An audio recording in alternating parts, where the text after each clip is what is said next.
Hola, ¿qué tal? Soy Lava Lam. Sean bienvenidos a su programa, Conversando con Amigos, podcast. Hola nuevamente, mis amigas y amigos que nos escuchan. Estamos en un episodio más de Conversando con Amigos. Y hoy tenemos otro gran invitado. En realidad no es por presumir. Bueno, sí, pero todos mis amigos son grandes personas y profesionales.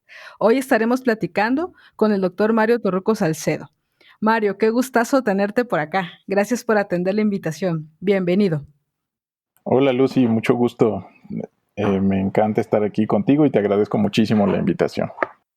No, muchas gracias a ti. Amigos, queremos platicarles hoy sobre el tema de la salud mental.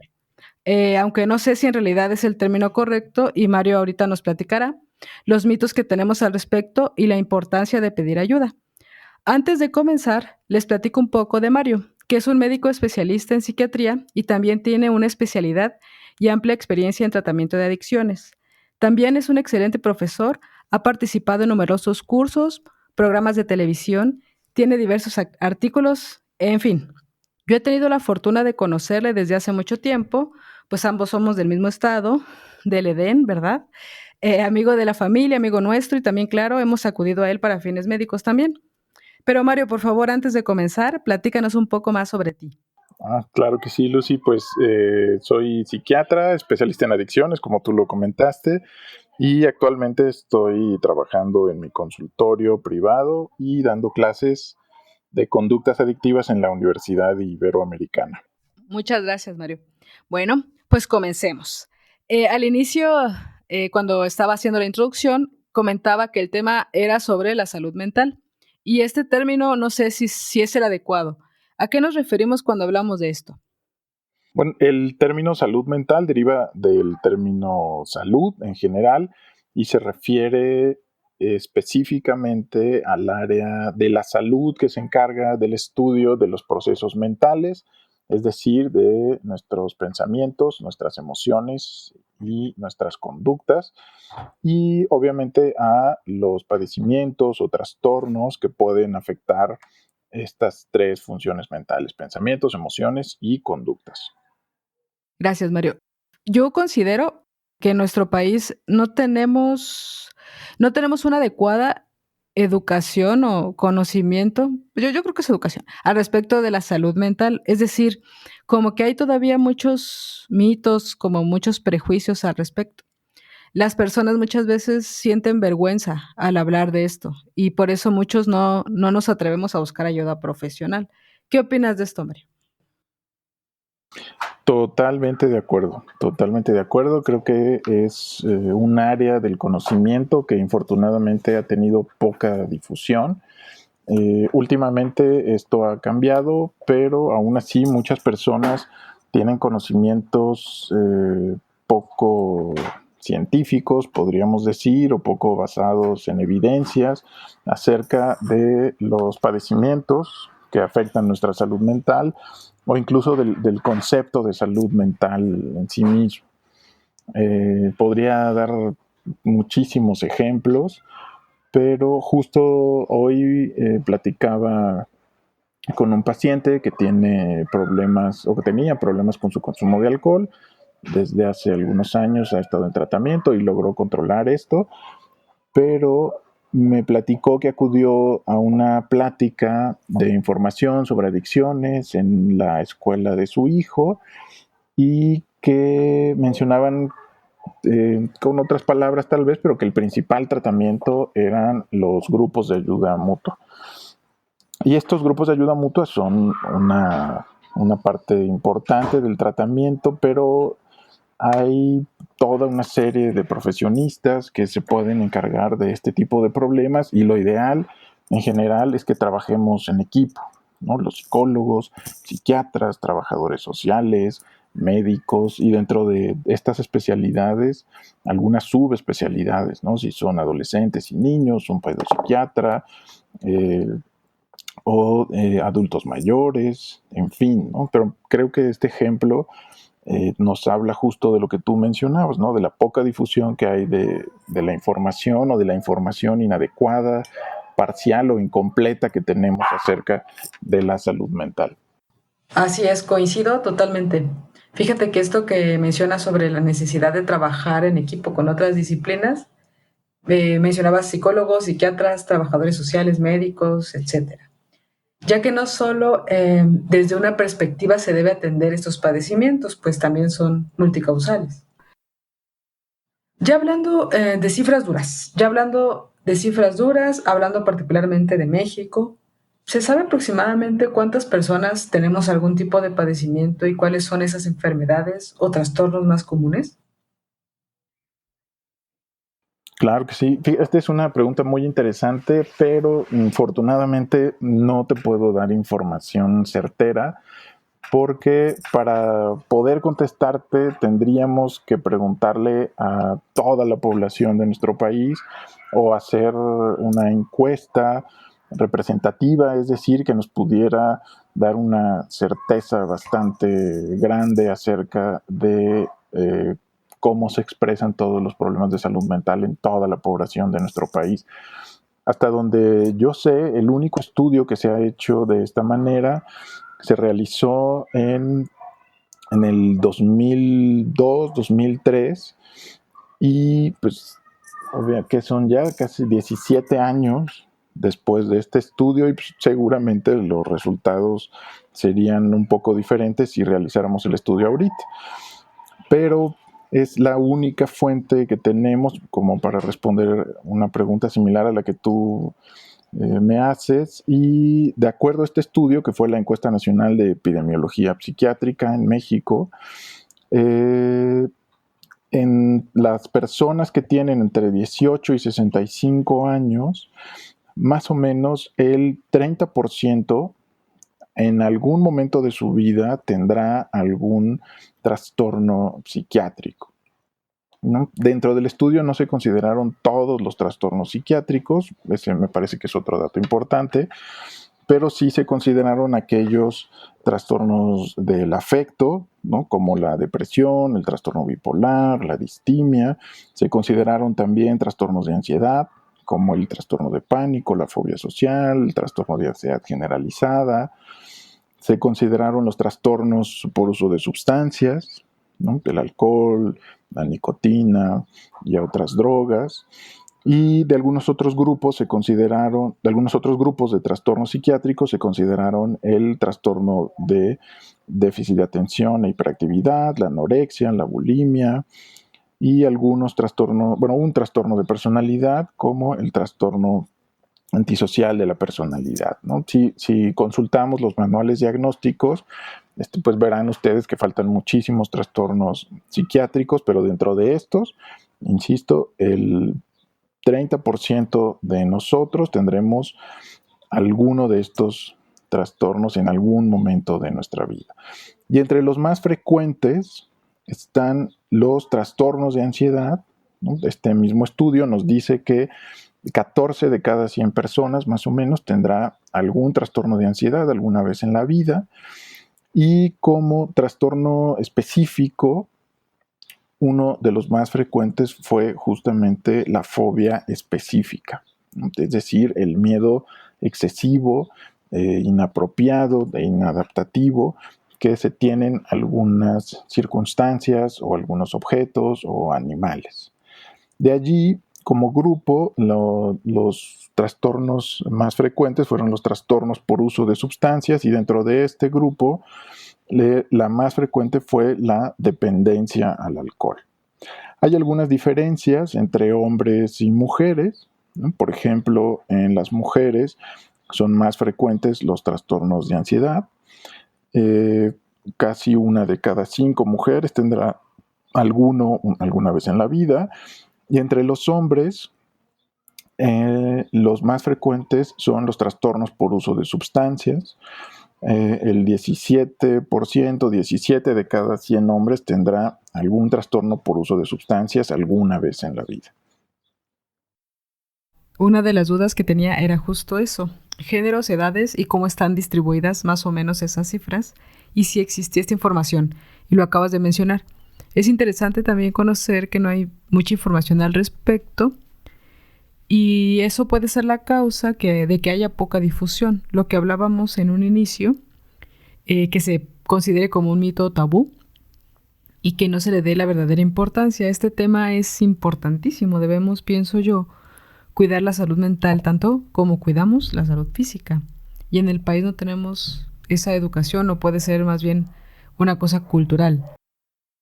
Y ahora retomo un poco lo que mencionas respecto a los trastornos más frecuentes sobre ansiedad y uso de sustancias. Y justo cuando mencionaste que el uso o abuso de sustancias, particularmente el alcohol, es más común en hombres, va un poco con lo que yo comentaba de que puede ser cultural. En nuestra sociedad puede ser, o más bien puede estar más permitido esto, dirigido como en cuanto a géneros, ¿no? Eso a mí me parece un factor muy importante. Claro, fíjate que últimamente se ha dado un fenómeno interesante que en las adolescentes empieza a haber una prevalencia, es decir, la presencia de estos de trastornos por uso de sustancias similar a la de los adolescentes. En los adultos, es decir, todos aquellos mayores de 18 años, aún no es similar, aún los hombres tienen una mayor prevalencia, mayor frecuencia de trastornos por uso de sustancias. Pero una de las explicaciones que se ha propuesto a esta diferencia entre los adultos y la similitud o este acercamiento a las frecuencias de las adolescentes son justamente los factores sociales, ¿no? El uso de sustancias tiene como una doble visión en nuestra sociedad. Se aprueba e incluso se incita en los hombres y se reprueba, se critica en las mujeres. Entonces, esta crítica o este rechazo de las mujeres que consumen sustancias las protegía del uso, ¿no? En el balance de decisiones que hacían las mujeres al decidir o no consumir alguna sustancia, muy probablemente estaba esta parte de, pues no se va a ver bien, y por lo tanto había mayor probabilidad de que no lo hicieran, y por lo tanto en los hombres, en donde probablemente pensaban algo así como, mira, pues me voy a ver más cool, más hombre si consumo sustancias, aumentaba la probabilidad de que lo hicieran. Y en los adolescentes, ¿no?, empieza a diluirse esta visión, y por lo tanto las y los adolescentes ya no están sujetos a este factor psicosocial, están, digamos, un poco más en igualdad de condiciones, ¿no?, en cuanto a la visión que se tiene del consumo de sustancias, y esto pudiera explicar justamente el por qué las frecuencias o la prevalencia de uso de sustancias y de trastornos por uso de sustancias en los adolescentes cada vez es más similar entre las y los adolescentes. Qué interesante cómo se han modificado estas estadísticas respecto a las y los adolescentes, que no pasa en los adultos, es decir, respecto a la prevalencia en el uso de sustancias, que ahora se ve una prevalencia similar en ambos géneros en los jóvenes, ¿no? Cuando antes estaba un poco más dirigido hacia los hombres, y sin duda el factor social influye muchísimo. Me quedó mucho en la cabeza esta frase cuando te referías a que antes este consumo en hombres estaba mejor visto, y ahora, y cito lo que dijiste, esa visión se diluye y entran en una igualdad de condiciones respecto al uso de sustancias. Esa desaprobación las protegía del uso en el balance de decisiones de consumir o no una sustancia. Esto para mí fue así como una información muy reveladora. Me encantó porque a veces no nos damos cuenta de todo lo que sucede alrededor de las revoluciones sociales. Por ejemplo, cómo los movimientos sociales juveniles, que sin duda son inevitables y necesarios para nuestra evolución como sociedad, pero también hay un trasfondo que luego no vemos, ¿no? Y que da para otro podcast de análisis. Muchas gracias por eso.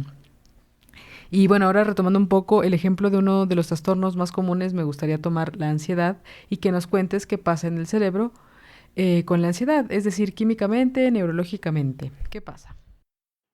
Claro, bueno, el cerebro está diseñado, se ha adaptado a nuestro entorno, digamos, a lo largo de la evolución de nuestra especie, y muy probablemente desde antes, a detectar señales e interpretarlas y procurar la sobrevivencia tanto del individuo como de la especie. Entonces, una de estas señales es justamente la ansiedad. La ansiedad es una señal de nuestro cerebro de que ha detectado algo que pudiera ocasionarnos algún daño. Y cuando nosotros detectamos algo que pudiera ocasionarnos algún daño, hay cambios en nuestro comportamiento, en nuestras emociones y en nuestros pensamientos, ¿no? Si recordamos la clásica escena de cualquier documental de la fauna o de leones persiguiendo gacelas, recordaremos que la gacela, en cuanto detecta que se acerca la leona, ¿no? O escucha algo, o ve algo, o huele algo, inmediatamente cambia su posición, ¿no? Si estaba pastando, levanta la cabeza, ¿no? Para las orejas, baja la cola, se tensan todos los músculos de su cuerpo, su vista se dirige hacia un punto específico, ¿no? Sus orejas también, probablemente olfatea para tratar de detectar con mayor certeza algún olor. Su corazón empieza a latir más rápido, empieza a respirar más rápido, y si confirma que esta señal indica que se acerca a algún peligro, probablemente miccione y defeque.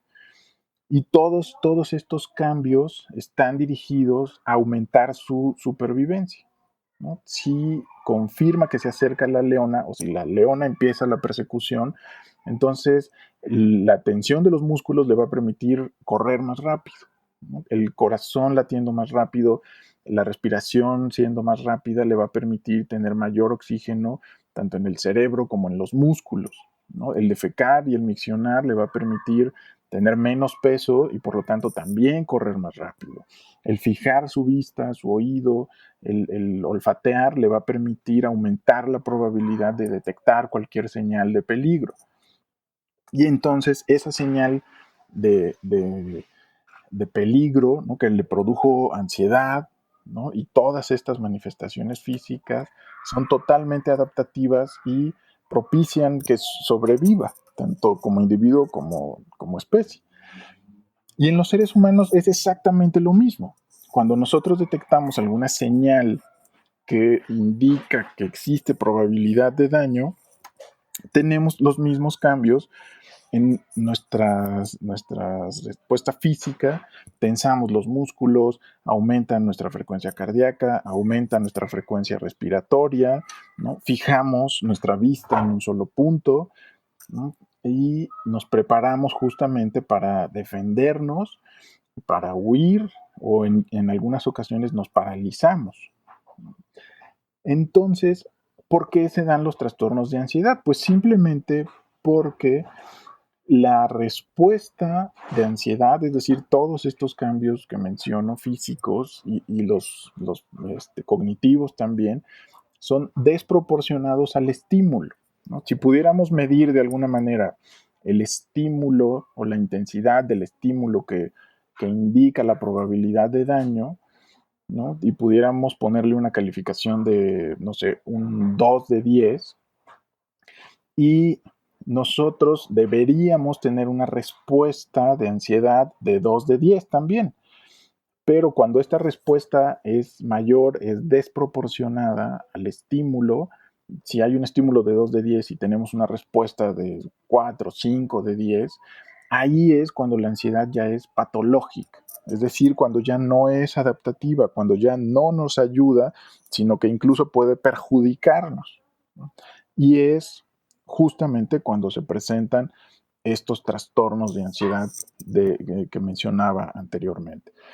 Y específicamente, ¿qué ocurre en nuestro cerebro? Pues que hay áreas que detectan justamente estas señales de daño y que se activan, como es la amígdala, por ejemplo. Este es una parte del cerebro que se encarga de procesar nuestros deseos y nuestras emociones. Y se ha observado que las personas que tienen trastornos de ansiedad tienen esta área más activa. Y hay también otras áreas que pueden esté funcionando de una manera inadecuada, pero una de las más importantes es justamente la amígdala. Y entonces se liberan las sustancias que propician todos estos cambios, la tensión muscular, el aumento de la frecuencia cardíaca, el aumento de la frecuencia respiratoria, el aumento de la frecuencia de emisión, de defecación, ¿no? Y produce a su vez también cambios en nuestros pensamientos, ¿no? De la misma manera que la gacela fija su vista, su olfato y su oído en un punto, nuestros pensamientos y nuestra autopercepción se fijan en un solo punto, ¿no? Y este punto puede ser una preocupación, ¿no? Nos preocupamos de una cosa o nos preocupamos mucho de muchas cosas y entonces empezamos a darle vueltas y vueltas y vueltas y vueltas y como tenemos la capacidad de hipotetizar, empezamos a crear historias, ¿no? Y entonces, si nuestro jefe nos vio mal o nosotros interpretamos su mirada como enojada o como mala onda, nos empezamos a hacer la historia de que nos va a correr y entonces luego nos imaginamos que nos vamos a quedar sin dinero y sin trabajo y que vamos a perder todo, etcétera, ¿no?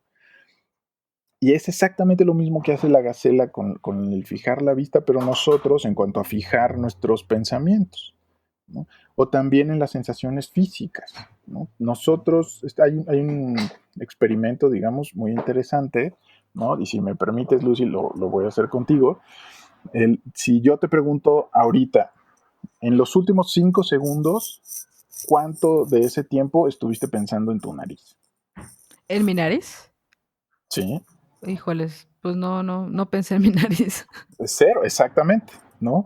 Y si te vuelvo a hacer la pregunta, en los últimos 5 segundos, ¿cuánto tiempo estuviste Ya, pensando en tu nariz? pues sí, en la nariz justo ahora. Los 5 segundos, ¿no? Exactamente lo mismo sucede con la ansiedad, ¿no? Normalmente las sensaciones físicas las sentimos y o sea, las descartamos en cuanto a que no concentramos nuestra atención en ellas. Pero la ansiedad provoca que concentremos nuestra ansiedad en las sensaciones físicas y entonces si algo nos duele, entre más nos concentramos, nos duele más. O si tenemos algún problema digestivo, ¿no? Y nos concentramos en él, entonces vamos a magnificarlo en cuanto a pensar que es más grave de lo que realmente es. ¿No? Y de allí se derivan muchos, digo, de esto y de toda la respuesta física de la que hablaba hace rato, de ahí se derivan muchos de los síntomas de ansiedad. Y entonces puede haber personas que sientan que les duele más alguna parte del cuerpo, ¿no? Que el dolor real, digamos, sea de 1 de 10, pero como se fijan demasiado en eso, entonces lo sienten como si fuera de 2, de 5, o de 10, de 10. ¿Sí me explico? Y también, por ejemplo, en las conductas, ¿no? Si tú estás preocupado por perder tu trabajo, ¿no? Y esta preocupación es excesiva, pues entonces tal vez dediques más tiempo a realizar las actividades laborales y te olvides de otro tipo de actividades, como podrían ser el descanso, del sueño, el esparcimiento, y esto a la larga te va causando más molestias. Mario, muchas gracias por esta explicación que estuvo magnífica. Justo quería preguntarte esto. A veces, no sé, o sea, ahorita nos platicabas cómo funciona y qué pasa con nosotros, qué pasa con nuestras emociones, con nuestro cerebro, con nuestras, también a nivel, por ejemplo, nuestros pensamientos. Y nos decías que, bueno, que hay unas cuestiones que son meramente neurológicas, químicas, y que no...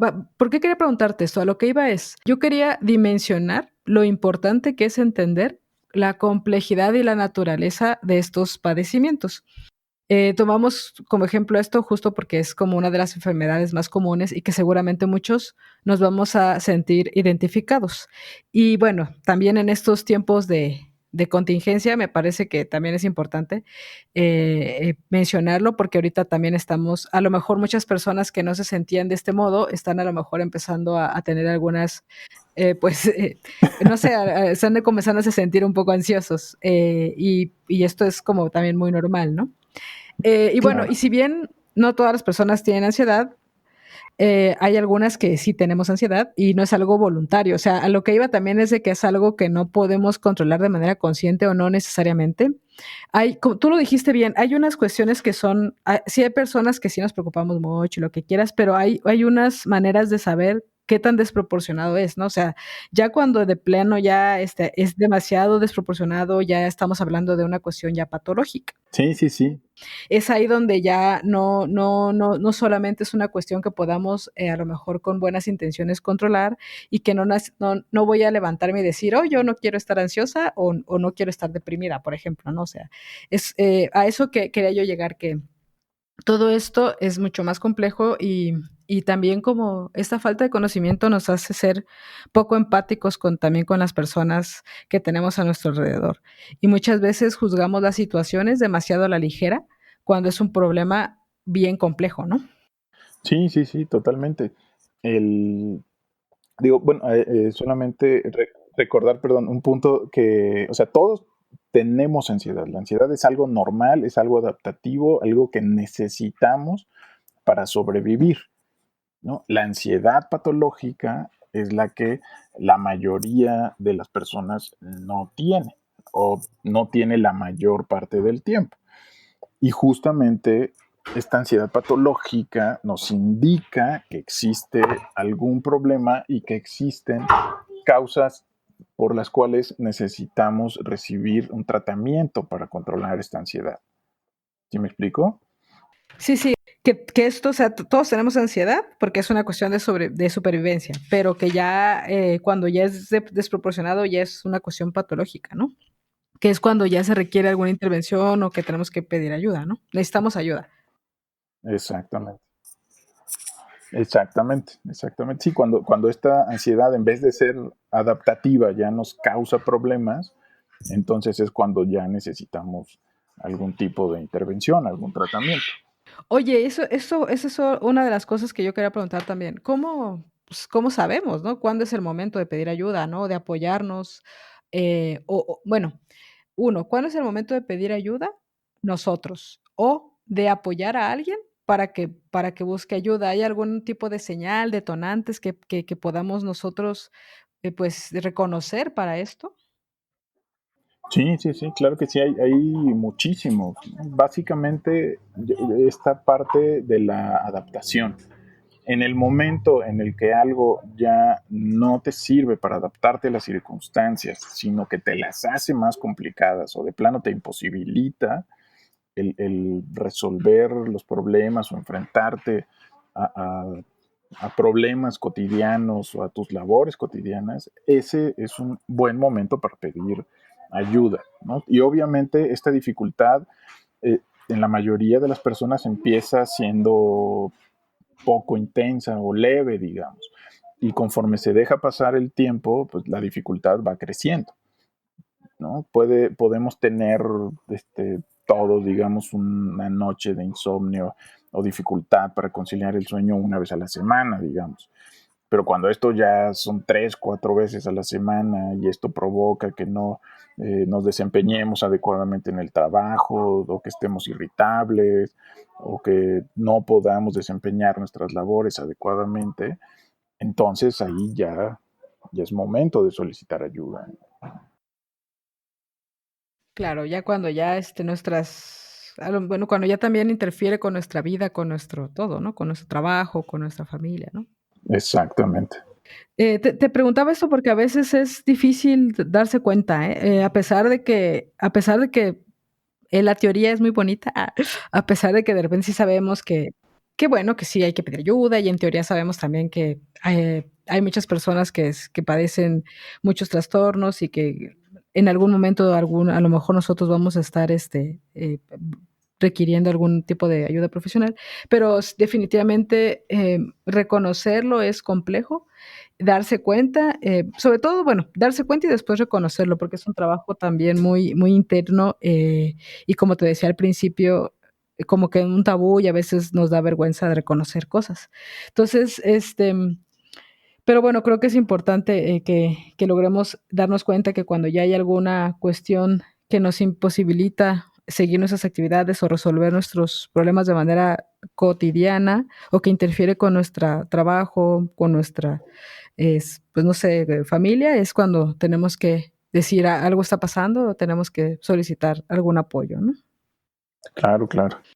Y y bueno, yo creo que en realidad todos requerimos en algún momento de nuestra vida acompañamiento psicológico o psiquiátrico o cualquiera de los 2 o los 2. Y creo que ambos son esenciales y en muchos casos complementarios, pues las emociones, los pensamientos y las conductas tienen, pues todo tiene un trasfondo biológico y cuando tenemos alguna condición diagnosticada que requiere algún tratamiento, también es importante continuar con un acompañamiento psicoterapéutico. Eso es lo que yo creo, ¿no? O sea, que como tú decías, creo que hay que trabajar como en conjunto, como en equipo. Porque sí hay muchas cuestiones que traemos no solo, que tenemos no solo a nivel genético, sino en cuestiones sociales, familiares, trabajo, etcétera. Y ahí me gustaría también conocer tu opinión. Claro que sí, claro que sí. Pues mira, la psicoterapia es un proceso que deberíamos de tener todos en algún momento de la vida, ¿no? Sintamos o no que no nos estamos adaptando a ciertas circunstancias, porque es una forma de conocernos más a nosotros mismos. En cualquiera de las corrientes de psicoterapia que tú quieras, el objetivo justamente es ese, ¿no? Conocerte más y aumentar esta capacidad de adaptarse a las circunstancias, ¿no? Si esto lo haces en un momento en el cual no tienes grandes problemas, pues obviamente será más fácil este aprendizaje, ¿no? Si lo haces en el momento en el que tienes un problema en particular o varios problemas, pues muy probablemente dediques parte de este tratamiento a resolver esos problemas y después ya puedas ampliar esas nuevas habilidades a la solución de distinta problemática. Y la farmacoterapia es se necesita cuando las personas, las causas de los problemas de las personas tienen una carga biológica muy importante y las intervenciones psicosociales ya no son suficientes para poder resolver toda esta problemática, ¿no? Tal vez retomando, por ejemplo, lo que mencionaba acerca de la ansiedad, ¿no? Cuando la ansiedad comienza a ser patológica, pero las intervenciones psicosociales como la psicoterapia le permiten a la persona reorganizar sus pensamientos, emociones y conductas y poder volver esta ansiedad adaptativa, pues entonces ahí tal vez no sería necesaria la farmacoterapia. Pero cuando ya ni estas intervenciones lo logran, y se detecta justamente que las causas biológicas de la ansiedad tienen un peso importante, entonces es ahí cuando se recomienda iniciar una farmacoterapia. Muchas gracias, Mario, por esta explicación. Hablamos un poco hace un momento sobre la ansiedad y ahora me gustaría rápidamente tomar el ejemplo del uso de sustancias. Respecto a este trastorno, ¿hay algún otro ligado a él? Es decir, por ejemplo, que las personas con depresión sean más propensas al abuso de sustancias. ¿Qué nos podrías compartir sobre esto? Claro, sí, hay en general en las otras disciplinas de la medicina, normalmente los síntomas se pueden agrupar en una sola entidad nosológica, ¿no? O en una enfermedad, ¿no? Como conocemos nosotros a las entidades nosológicas.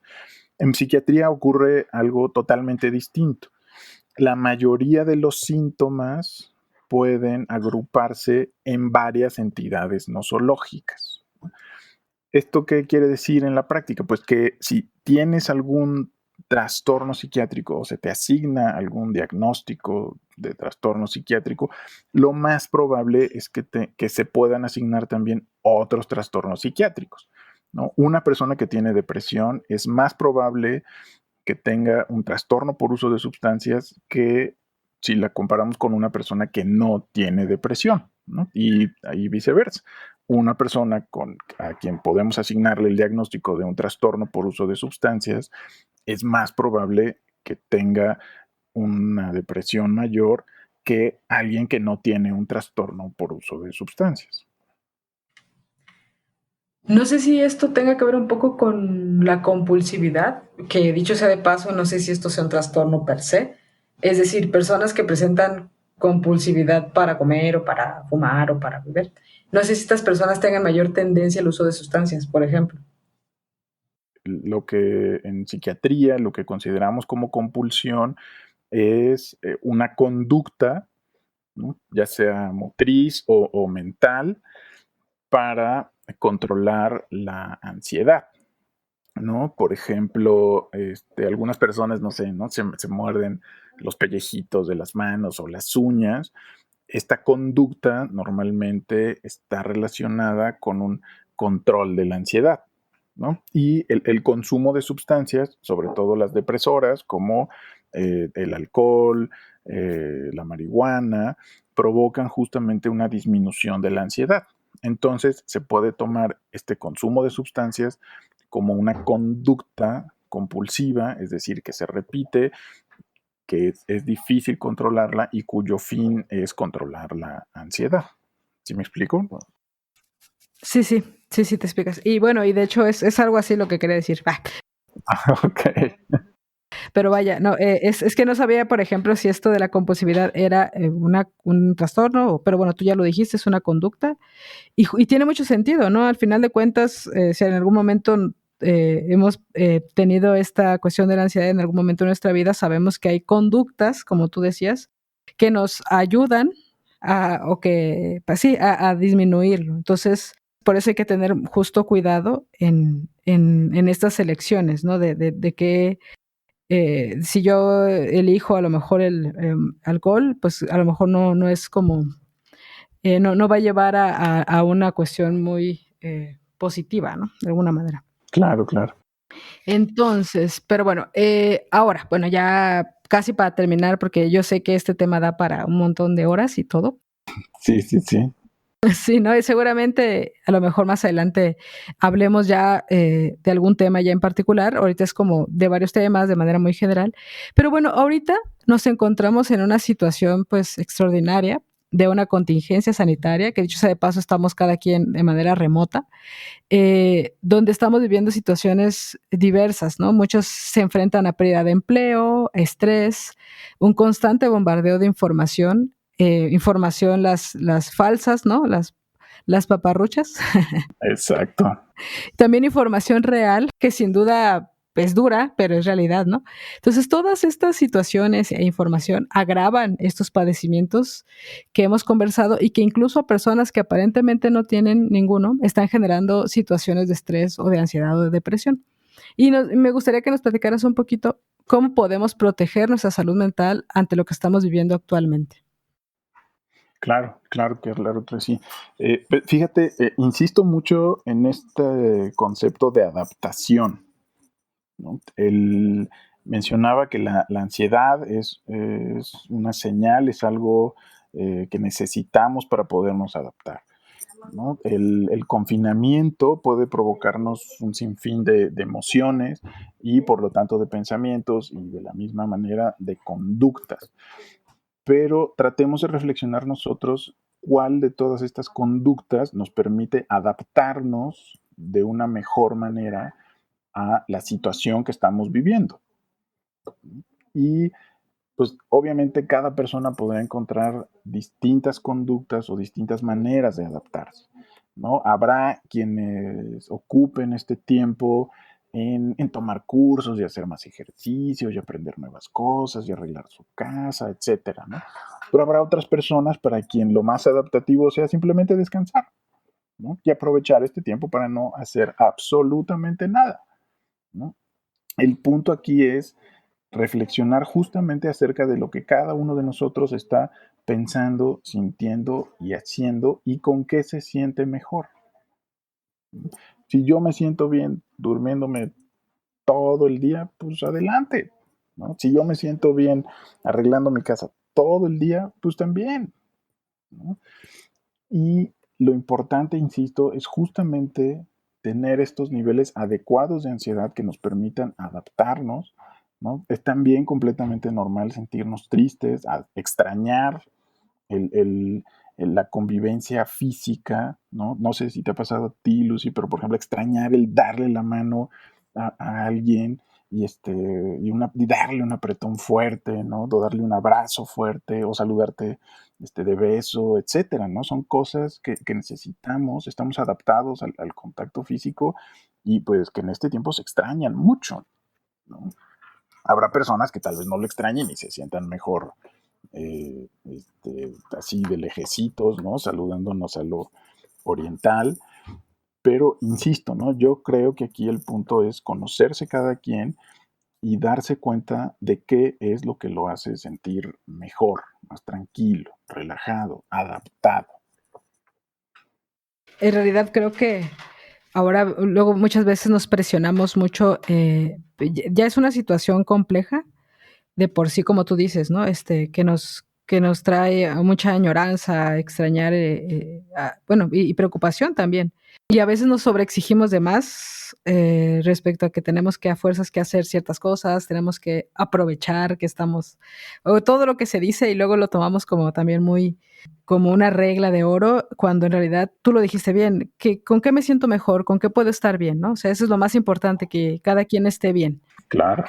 Lo más importante no es acabar un curso, no, o sea, es sentirte bien y estar, o sea, estar tranquilo. Digo, evidentemente sí hay que cumplir nuestras responsabilidades, pero también aprender a llevársela de una manera pues relajada y no presionarse tanto, ¿no? Totalmente de acuerdo. Y bueno, y retomar esto que decías, está bien sentirse triste, ansioso, extrañar, sentirse y con esa añoranza, ¿no? De volver a ver a estar físicamente con la familia, con los amigos, seguramente pronto vamos a hacerlo. Y ya, bueno, eso no hay que sentirnos mal si de repente tenemos estos sentimientos. Y bueno, ¿y dónde podemos, por ejemplo, ya en caso de que, estemos ya requiriendo ayuda, sabemos o está también la idea de que luego los servicios, por ejemplo, de psiquiátricos en México luego no son como luego muy accesibles para todos? ¿Dónde podemos, pedir ayuda o cómo podemos nosotros, sí, dónde podemos pedir ayuda y si llegamos a requerir algún tipo de apoyo en estos días? Claro que sí, pues sí, infortunadamente no hay muchos lugares en todo el país a donde podamos acceder, pero sí hay lugares a donde podemos ir, ¿no? Muy probablemente no sean suficientes para que todos podamos recibir la atención que necesitamos, pero insisto, sí hay algunos, ¿no? Pues no tengo datos, direcciones a la mano, pero por ejemplo está el Instituto Nacional de Psiquiatría, está el Hospital Psiquiátrico Fray Bernardino Álvarez, están los servicios de atención psiquiátrica del gobierno federal, están los CISAMES, está el SECOSAM, en caso de problemas de sustancias, están los centros de integración juvenil, están los CAPAS, ¿no? Que son centros de atención y prevención de adicciones. Estos también los hay en los estados. En fin, insisto, creo que hay muchos lugares. Hay un teléfono que sí me sé, es el de Conadic, es una línea que es 01800, me parece que 2000, en donde se puede brindar información justamente acerca de a qué lugares acudir, ¿no? Ahí yo lo que recomendaría sería acercarse a la Secretaría de Salud de la bueno, estatal o municipal para preguntar a dónde podría recibirse la atención. Perfecto, muchas gracias, Mario. Y bueno, antes de terminar, también podrías decirnos tu correo, tus datos para, en todo caso, si las personas se quieren poner en contacto contigo. Yo, de todas maneras, cuando suba este podcast, tanto en Anchor como en Spotify y en Facebook, en la página de Facebook donde se va a subir, voy a poner también tu correo. Sin embargo, bueno, si quieres también, dinos dónde puede ser que te contacten las personas en caso de requerirlo. Claro que sí, les dejo mi número de celular, es 55 10 17 06 66. Mi correo electrónico es drmario@tipps.com.mx y pues ahí estoy a sus órdenes. Perfecto, muchísimas gracias Mario. Te agradezco por tu tiempo, gracias por tomar esta llamada remota. Les platicamos que cada quien estamos en nuestras casas por si oyen ruidos. Estamos en estos hogares. Gracias Mario por esto. Muchísimas gracias, Lucy. A todos ustedes muchas gracias por escuchar. Esto es todo por el momento. Sabemos que esto es un tema muy importante. Ustedes si tienen más dudas, por eso vamos a dejar los datos aquí en este medio para que se contacten, además de los datos que ya Mario nos hizo favor de compartirnos. Y bueno amigos, esto fue Conversando con Amigos, podcast.